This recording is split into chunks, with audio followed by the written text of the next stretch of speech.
Today, I'm going to tell you the story of Catherine O'Brien, the girl everyone said was too wild for any man. When struggling rancher Jake Brennan hired Cat to save his failing ranch, neither expected to find their perfect match in each other. But the outcome exceeded all expectations.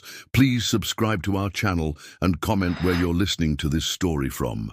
The girl nobody could tame. The storm that rolled across the Montana Territory in late September 1887 was the kind that made even seasoned ranchers nervous. Lightning split the darkening sky, while thunder shook the windows of the Silver Creek Saloon, where most of the town's residents had gathered to wait out nature's fury. But it wasn't just the weather that had everyone talking that evening. It was the arrival of Catherine "Cat" O'Brien, the 18-year-old redhead who had just stepped off the afternoon stage with nothing but a worn leather satchel and a reputation that preceded her by 300 miles. "That's her," whispered Mrs. Henderson to her husband as Cat pushed through the saloon doors, water dripping from her dark green traveling dress. "That's the O'Brien girl from Billings. They say she's run off 3 different suitors and punched a banker who got too forward with her." Cat O'Brien stood just inside the doorway, her emerald eyes scanning the room with the wariness of someone who had learned not to trust strangers too quickly. At 18, she already possessed the kind of beauty that made men forget their manners and women whisper behind their fans. Her auburn hair, dampened by the rain, fell in loose waves past her shoulders, and despite her travel-stained appearance, there was something untamed and magnificent about her presence. "Looking for work," she announced to the room at large, her Irish accent still thick despite years in America. "I can cook, clean, tend animals, and handle a rifle better than most men in this territory.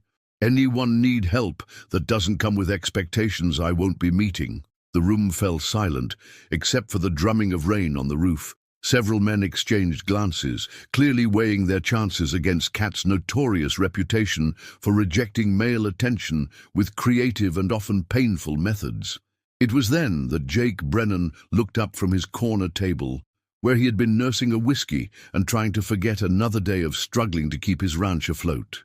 At 32, Jake was considered one of the most eligible bachelors in Silver Creek, though his solitary nature and dedication to his failing cattle operation had kept him from pursuing marriage. He had inherited the Broken Arrow Ranch from his father 2 years ago, along with debts that seemed to multiply faster than his cattle. Jake studied Cat O'Brien with the practiced eye of a man who knew how to judge livestock and people with equal accuracy. He saw past the defiant posture and sharp tongue to something that reminded him of the wild mustangs he occasionally found on his property, beautiful, powerful, and in need of understanding rather than breaking. "I need help," Jake said quietly, his deep voice carrying clearly across the silent saloon. "My housekeeper left last month to get married, and I've got a ranch that's falling apart without someone to help manage it." Cat turned to face him, her green eyes narrowing as she assessed this potential employer. Jake Brennan was tall and lean, with dark hair that needed cutting and intelligent brown eyes that seemed to see more than most people.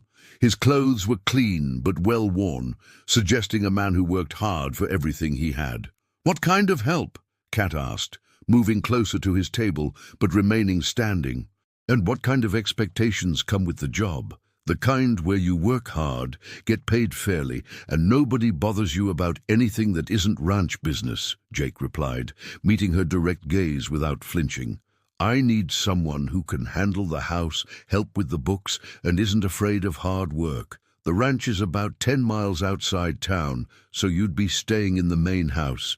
Separate quarters, of course." The saloon patrons watched this exchange with fascination. Jake Brennan was known for his straightforward nature, but taking in Cat O'Brien seemed like asking for trouble. The girl had a reputation for being ungovernable, and more than one man had learned the hard way that her beauty came with thorns sharper than any rose. "What's the pay?" Cat asked, crossing her arms over her chest. $20 a month plus room and board," Jake answered. "More if the ranch starts turning a profit, which it will if I can find the right help." It was a generous offer, more than most women could expect to earn in domestic work. Kat considered it for a long moment, studying Jake's face for signs of the ulterior motives she had learned to expect from men. But there was something different about this rancher, a straightforward honesty that suggested he was exactly what he appeared to be. "No funny business," Kat said firmly. "I work for wages, not for anything else you might have in mind." "I wouldn't dream of it," Jake replied with a slight smile. "I need a worker, not a wife, and from what I hear, you're not interested in being anyone's wife anyway." Kat's eyes flashed at the reference to her reputation, but she recognized the truth in his words.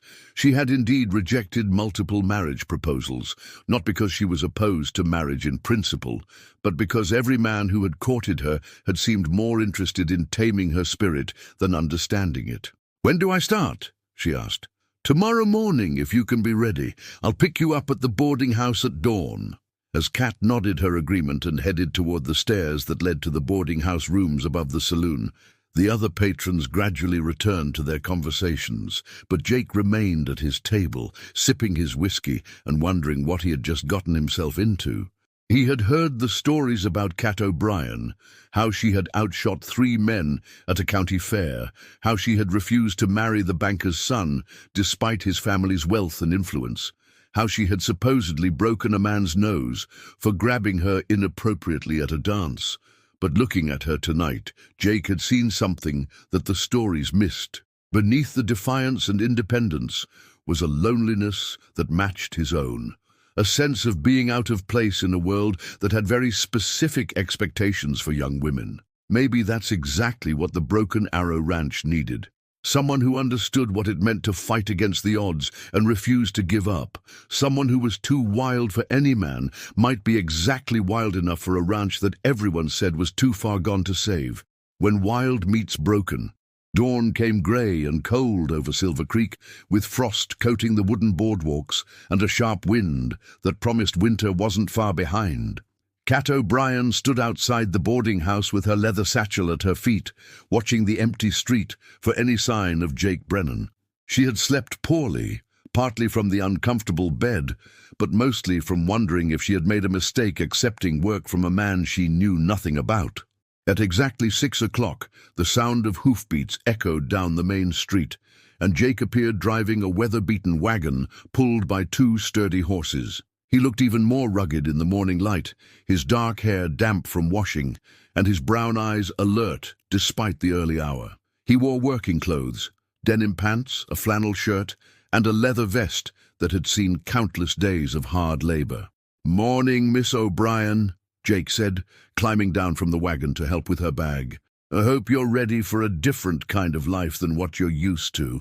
"I'm ready for honest work," Kat replied, allowing him to lift her satchel into the wagon bed. "And it's just Kat. Miss O'Brien makes me sound like a schoolma'am." The ride to the Broken Arrow Ranch took them through some of the most beautiful country Kat had ever seen. Rolling hills covered in golden grass stretched toward distant mountains, while cottonwood trees along the creek beds were just beginning to turn yellow with the changing season.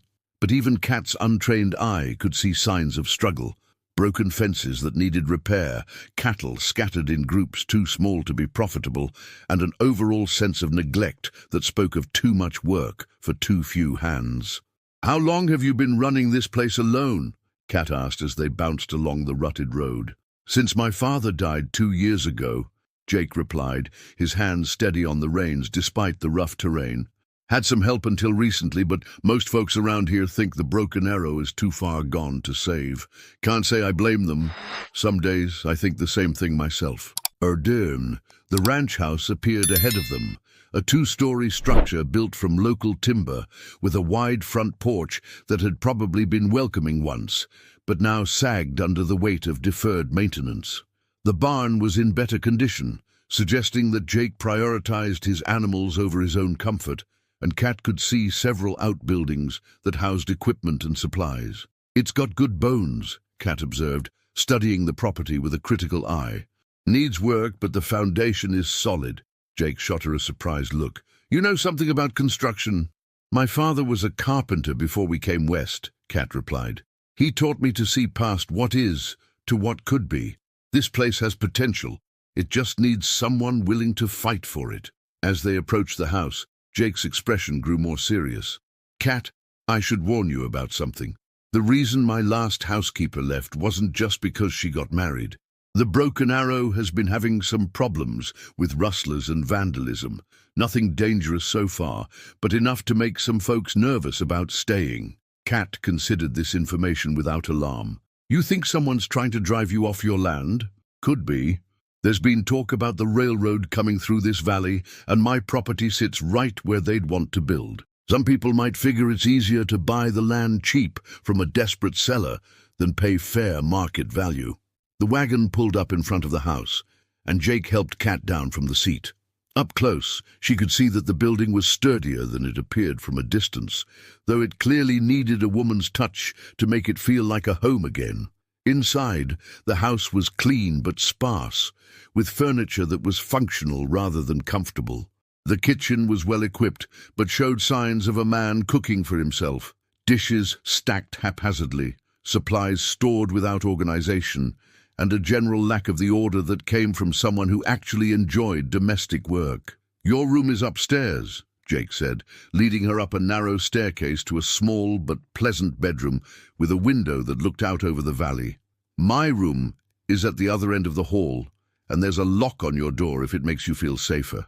Oh, Cat appreciated his directness about the living arrangements. What exactly do you need me to do around here? Everything, Jake admitted with a rueful smile. Keep the house? Help with the books? Maybe give me a hand with some of the ranch work if you're willing. I know it's a lot to ask, but I can't afford to hire specialized help for every job that needs doing. Show me the books first, Cat said, setting her satchel on the bed. Can't fix what's broken if I don't understand how broken it is. For the next hour, Jake walked Cat through the financial records of the Broken Arrow Ranch, and what she saw wasn't encouraging. Expenses consistently exceeded income, debts were mounting faster than payments could be made, and unless something changed dramatically, Jake would be forced to sell within 6 months. You're bleeding money on feed costs, Cat observed, running her finger down a column of figures. And your cattle prices are lower than they should be. Who are you selling to? Whoever will buy them, Jake replied. I don't have the luxury of being choosy about buyers. Cat studied the records more carefully, her mind working through possibilities that Jake might not have considered. What if we change the way you do business? Instead of selling cattle, what if we focused on breeding stock? Good bulls and breeding cows bring premium prices, and you wouldn't have to move as many head to make the same profit. Jake stared at her in surprise. You know about cattle breeding. I know about business, Cat corrected. And I know that sometimes you have to risk everything to save anything. Your current approach is slow death. Maybe it's time to try something that could either save the ranch or finish it off quickly. As the morning wore on, Cat began to understand the full scope of the challenges facing the Broken Arrow. But instead of being discouraged, she found herself energized by the possibilities. This ranch wasn't just a place to work. It was a puzzle that needed solving, a challenge that matched her own stubborn refusal to accept defeat. Jake, she said as they stood on the front porch, looking out over the property that represented his family's legacy, I think we can save this place, but it's going to take risks that might scare off a more sensible woman. Jake turned to study her face, seeing the determination that had earned Cat her reputation for being ungovernable. Good thing I didn't hire a sensible woman, he said with a smile that transformed his serious features. I hired someone too wild for any man to tame. That's right, Cat replied, feeling a spark of something she hadn't experienced before, the possibility of finding a place where her wildness was an asset rather than a liability. And wild things have a way of surviving when everything else gives up.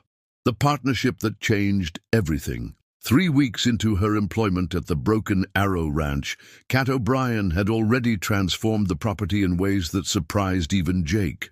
The house now sparkled with cleanliness and organization. The financial records were meticulously organized and up to date, and she had somehow managed to negotiate better prices for feed by charming the suppliers in Silver Creek with her combination of business acumen and Irish wit. but it was her unconventional approach to ranch work that truly impressed Jake. Unlike his previous housekeeper, who had confined herself to domestic duties, Kat threw herself into every aspect of the operation. She could ride as well as any cowhand, had an intuitive understanding of cattle behavior, and possessed a fearlessness that sometimes made Jake's heart skip with worry. "You can't just charge into that pen with Diablo," Jake called out as Kat approached the corral where his most temperamental bull was being held. "That animal has put 2 men in the doctor's office." Kat paused at the fence, studying the massive black bull that pawed the ground and snorted warnings at anyone who came too close. Diablo was beautiful but dangerous, a prize bull that Jake had bought with borrowed money in hopes of improving his breeding program. "He's not mean," Kat observed, her voice calm and thoughtful. "He's scared. Look at his eyes. He's been mishandled, probably beaten. No wonder he doesn't trust people." Before Jake could stop her, Kat had slipped through the fence rails and was approaching Diablo with slow, deliberate movements. She kept her hands visible and spoke in low, soothing tones that reminded Jake of the way his Irish grandmother used to calm frightened horses. "Easy, beautiful boy," Kat murmured, stopping just outside Diablo's reach. "Nobody's going to hurt you here. You're safe now." The bull's aggressive posturing gradually subsided as Kat continued her gentle approach. After nearly an hour of patient work, she was able to touch Diablo's massive head, running her fingers along his neck while he stood perfectly still. "How did you do that?" Jake asked when Kat finally emerged from the pen, her dress dusty but her smile triumphant. "My father always said that broken things need understanding, not force," Kat replied, brushing dirt from her skirts. "Same principle applies to animals and people." Jake found himself wondering if Kat's philosophy extended to broken ranches and the men who owned them. Over the past weeks, he had begun to see his property through her eyes, not as a failing enterprise, but as something with potential that needed the right kind of attention to flourish. Their partnership had settled into a comfortable rhythm. Mornings were spent on ranch work, with Kat proving herself as capable as any hired hand Jake had ever employed. Afternoons were devoted to the business side of the operation, where Kat's suggestions had already begun to show results. Evenings found them on the front porch, planning improvements and discussing their progress over cups of coffee that Kat somehow managed to make taste better than anything Jake had ever brewed himself. It was during one of these evening conversations that Kat brought up a subject that had been weighing on her mind. "Jake, what happens if we can't save the ranch? What's your backup plan?" Jake was quiet for a long moment, staring out over the valley that his family had called home for 2 generations. "I don't have one," he admitted finally. "This place is all I've ever known, all I've ever wanted to do.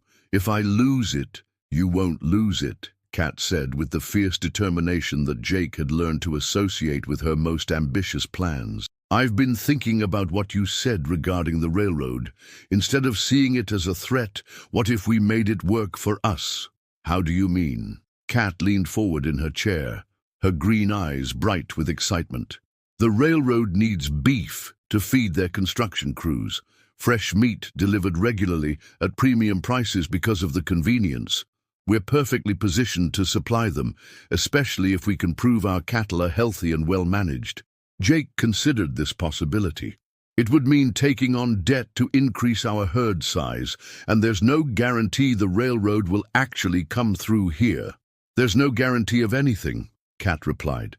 "But sometimes you have to bet everything on the hand you're holding, especially when the alternative is folding." Their conversation was interrupted by the sound of hoofbeats approaching the ranch house. Jake tensed, recognizing the late hour and remembering the recent problems with vandalism. He stood and moved toward the rifle he kept near the door, but Kat placed a restraining hand on his arm.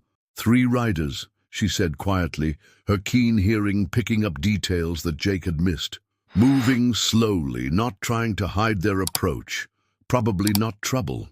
"A deal." The riders emerged from the darkness into the circle of light cast by the porch lanterns, and Jake relaxed when he recognized Sheriff Tom Bradley and 2 of Silver Creek's town council members. "Evening, Jake," Sheriff Bradley called out as he dismounted.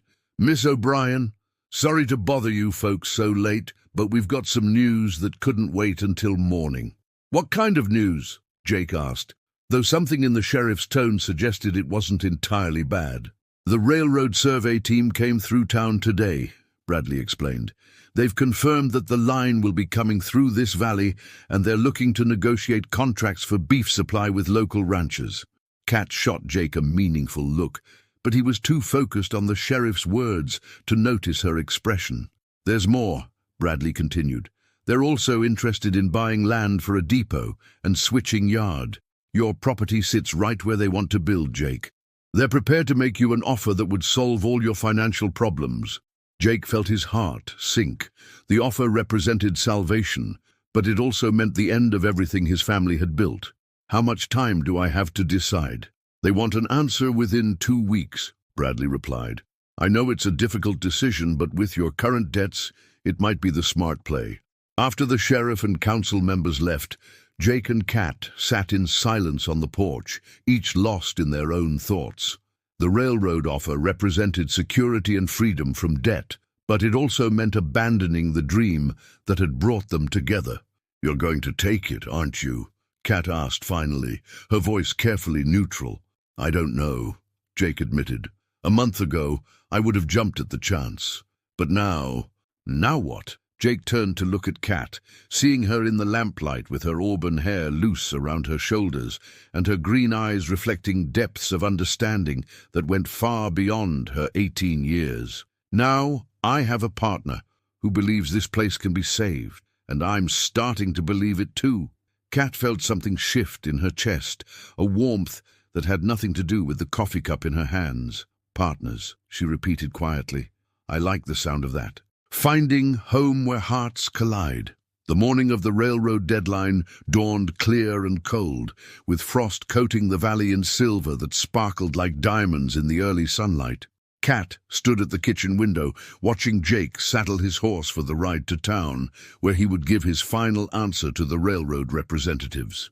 2 weeks of sleepless nights had passed since Sheriff Bradley's visit, and the weight of the decision hung between them like an unspoken promise. You don't have to do this, Kat said as Jake entered the kitchen, his face drawn with exhaustion and uncertainty.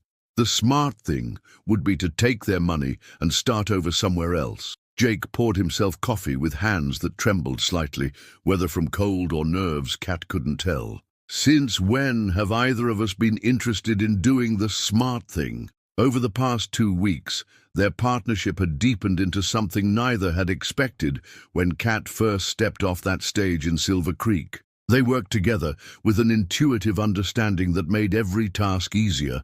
Their conversations had evolved from business planning to sharing dreams and fears, and the careful distance they had maintained was slowly dissolving into something that felt dangerously close to love. Jake, Kat began, then stopped herself. She had been about to tell him that she would stay regardless of his decision, that the ranch mattered less than the man who ran it.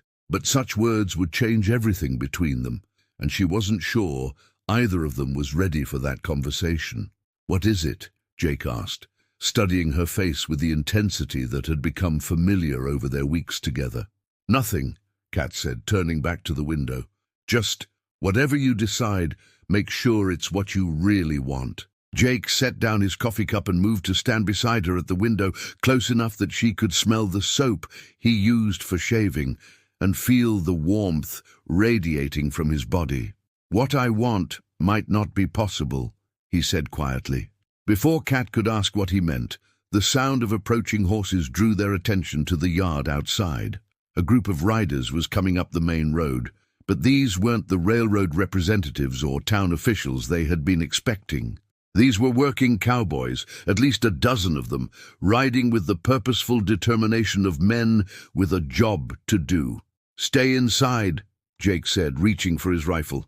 Could be trouble. But Kat had already recognized the lead rider, and her face broke into the first genuine smile Jake had seen from her in weeks. It's not trouble, she said, opening the front door. It's help. The lead rider dismounted and approached the porch with a grin that matched Kat's own. He was perhaps 25, with the same auburn hair and green eyes that marked him unmistakably as Kat's family. "Patrick O'Brien," Kat announced as her brother climbed the porch steps. "What are you doing here?" "Heard my little sister was working for a rancher who needed some extra hands," Patrick replied, embracing Kat warmly. "Brought some friends from the Circle M who owed me favors." Jake stared in amazement as Patrick introduced the cowboys who had ridden with him. They were experienced ranch hands from successful operations across Montana, men who knew cattle and weren't afraid of hard work. "I don't understand," Jake said. "Why would you help a stranger?" Patrick studied Jake with the same direct gaze that Kat had inherited. "Any man who gives my sister honest work and treats her with respect isn't a stranger. Besides, Kat wrote that you had good cattle and big dreams. That's the kind of operation we like to support." "Oui." As the morning progressed, Jake watched in wonder as the cowboys threw themselves into ranch work with an efficiency that transformed his struggling operation. Fences were repaired, cattle were rounded up and sorted, and the general air of neglect that had plagued the Broken Arrow began to disappear under the focused attention of experienced hands. "How long can they stay?" Jake asked Kat, as they watched the organized chaos of a ranch finally being run properly. "As long as you need them," Kat replied. "Patrick's between jobs, and the others are taking some time off before winter sets in. If you can feed them and give them a place to sleep, they'll work for promise of future pay when the ranch starts turning profit." Jake felt something tight in his chest begin to loosen. For months, he had been fighting a losing battle alone, watching his father's legacy slowly crumble despite his best efforts. Now suddenly, he had the help he needed to make Kat's ambitious plans into reality. "There's something else," Kat said, her voice taking on the tone Jake had learned meant she was about to propose something audacious. Patrick brought news from the railroad representatives. They're willing to negotiate a different kind of deal. What kind of deal? Instead of buying your land, they want to contract with you for regular beef deliveries to their construction crews. Guaranteed sales at premium prices with the potential for long-term supply contracts as the railroad expands. Jake stared at her in disbelief. "How did you arrange that?" Kat's smile held secrets and satisfaction. "I may have written a few letters to people Patrick knows, people who have influence with railroad executives. Sometimes it pays to have family connections in unexpected places." As the sun reached its peak, Jake realized that the deadline he had been dreading had become an opportunity rather than a crisis. The ranch could be saved, his family's legacy preserved, and the future looked brighter than it had in years. "Kat," he said, catching her hand as she walked past him on the porch. "When this is all over, when the ranch is profitable and secure, I want to ask you something important." Kat felt her heart race at the intensity in his brown eyes. "Ask me now. Will you stay? Not as my employee, but as my partner in everything. Will you marry me and help me build something worth leaving to our children?" Kat looked out over the valley that had become home, at the ranch that they had fought to save together, at the man who had seen her wildness as strength rather than flaw. "Yes," she said simply, "I'll stay." The girl who had been too wild for any man had found the one man wild enough to ride beside her into whatever adventures the future might bring.